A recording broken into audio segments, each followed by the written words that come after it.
And number 1, Georgia whooped on Florida in Jacksonville 34-7. Georgia, I'm talking to you, baby. I'm talking to you. We get it. You're the number 1 team in college football, all right? Ain't nobody saying otherwise, right? Committee's got 1 chalked. It's good. Georgia led Florida 3-0 with 3:11 left to play in the first half and walked in the locker room with a 24-0 advantage. Like, what? I'm sorry? Dan Mullen and Florida haven't beaten a ranked opponent since November 7th, 2020, when they beat up, Georgia. Means the Gators will go a calendar year without a win against a ranked opponent, and they don't have a ranked opponent left in 2021. But the question I'm asking here is this another year where 2 SEC teams make the playoff?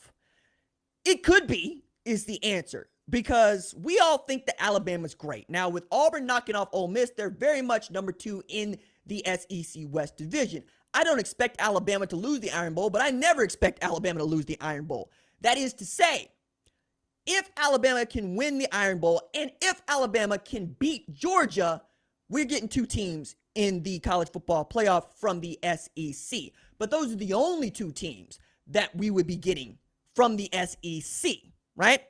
The reason that you can think about it this way is the way that we set up divisions, you can't have 2 teams from the same division make the playoff. It's just impossible. This is a Big Ten East problem as much as it's an SEC West problem.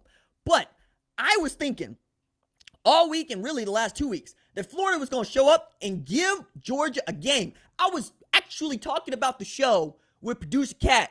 Like, I don't know, man. Georgia got some studs. I don't know, man. Georgia be putting up 7 yards per play. Yes, I had them ranked 23 to start because, well, I studied them. And then I forgot what I studied. Because she's like, RJ, you watch Georgia. I watch Georgia. Ain't nobody scoring on Georgia. And I'm like, the offense is tilted. Like, football tilted toward the offense. The defense only takes 1 crack to make a big play. And Georgia said, nothing. Honest Judge Smails, you'll have nothing and like it. They gave up 7 points to Florida. This team is absurd, all right? Number 2, Cincy beat Tulane 31-12 in New Orleans. This game was blacked out drunk at kickoff, and I loved it. It included a safety, back-to-back INTs on back-to-back plays, first by Tulane, then by Cincy. Cincy led just 14-12 at halftime. Midway through the third quarter, Tulane had just 45 pass yards and as many penalties as completed passes. 4. Cincinnati, of course, eventually pulled away, but how the Bearcats started is going into the CFP committee's thinking. On top of, this is the second poor outing Cincy has shown us in as many weeks. And that's, really what we're talking about. Because ESPN reported this early in the week. The committee's job is to pick the 4 best teams. It's stated in their protocol, right? Along with head-to-head, strength schedule, those sorts of things. Sometimes there is a conversation in the room. If these 2 teams played today, who would win? This is how I know you're going to give an undefeated G5 like Cincinnati the shaft. Just push them right down the elevator. Look, man, I'm not a Cincinnati grad. I'm not a Cincinnati fan any more than I'm an Oregon grad or an Oregon fan. I am totally realistic about how Oklahoma has looked all season long. I also know you and I do not play football. Those kids play football. I know the Suits and the Gaylord Texan putting together their list like I put together my list doesn't really factor into it. What does is what are the kids doing? And if you're saying, who do you think would win?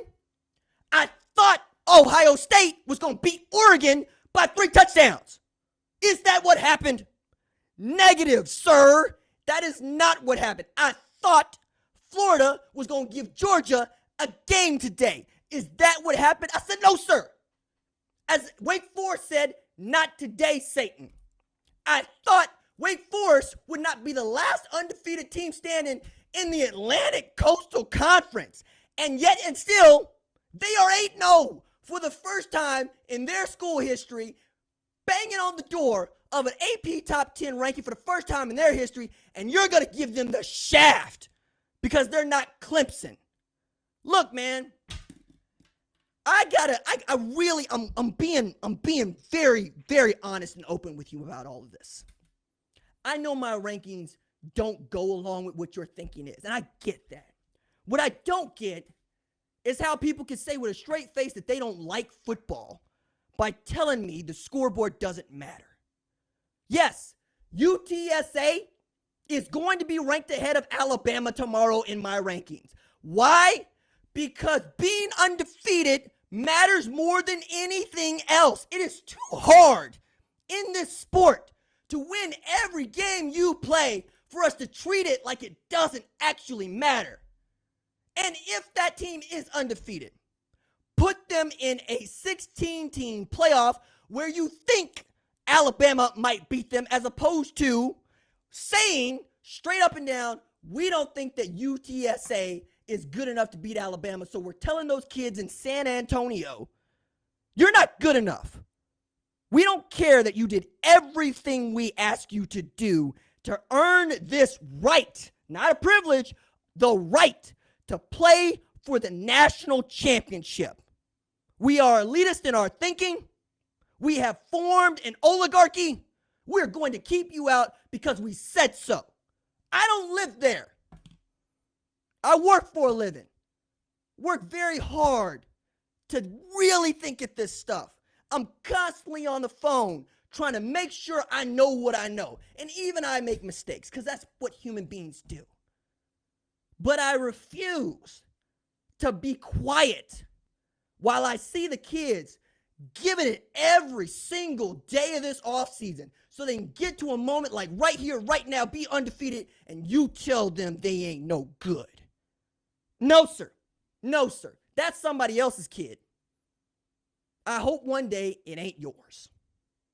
Thanks for watching this video, and remember, hit that subscribe button so you don't miss any other videos on the #1 Ranked Show YouTube channel.